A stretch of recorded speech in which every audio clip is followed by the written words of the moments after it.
দেশ বা দেশৰ বাহিৰৰ পৰা যিটো যোনে স্থানৰ পৰা মোৰ ভিডিঅ'টো চাই আছে তাক আমাৰ ইউটিউব চেনেলৰ পৰা অসংখ্য ধন্যবাদ জনাইছোঁ। এইটো হ'ল মোৰ পোল্ট্ৰি ফাৰ্ম। ইয়াতে মই 300 মুৰ্গী পালন কৰিছোঁ। আজি মই এটা ছাগলীৰ ফাৰ্মৰ ছাগলীৰ কাৰণে চাংঘৰ বনাই আছোঁ। এইটো আপোনাক আজি দেখাম। এইটো হ'ল মোৰ চাংঘৰ।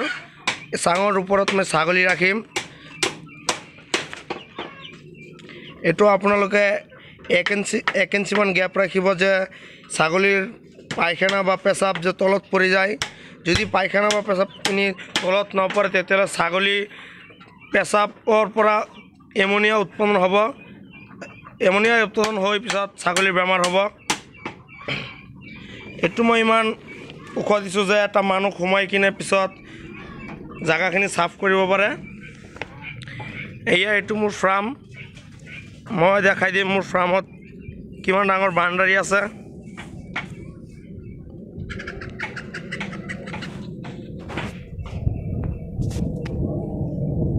ইয়ালৈকে মোৰ বাউণ্ডাৰী।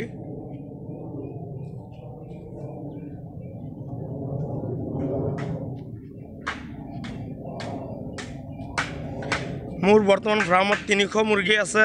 300ৰ পৰা 150 মুৰ্গী বৰ্তমান 80টা বা 85টা কণী পাৰি আছে। এইটো হ'ল মোৰ কলপাৰ।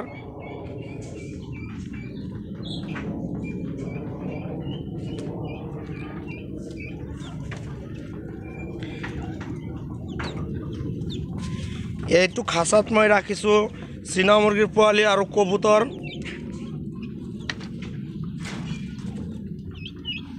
যদি কাৰোবাৰ চীনা মুৰ্গীৰ পোৱালি লাগে বা কবুতৰৰ পোৱালি লাগে মোৰ পৰা ল'ব পাৰিব।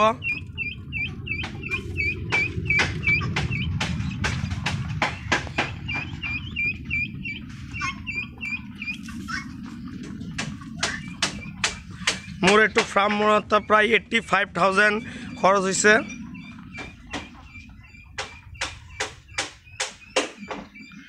এখন হ'ল মোৰ ঘৰ, ফাৰ্ম ঘৰখন।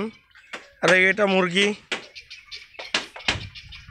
ইয়াতে মোৰ তিতিৰ মুৰ্গী আছে বহুত কেইটা, যেকেইটা কম চীনা মুৰ্গী বুলি। এয়া মোৰ ফুল ঘৰ হয় এইটো। তেতিয়াহ'লে আজি এই ভিডিঅ'টো মই ইয়াতে সমাপ্ত কৰিলোঁ। আৰু এটা নেক্সট ভিডিঅ'লৈ মই আপোনালোকৰ মাজত আহিম। মই মমতাজ আলী। ধন্যবাদ।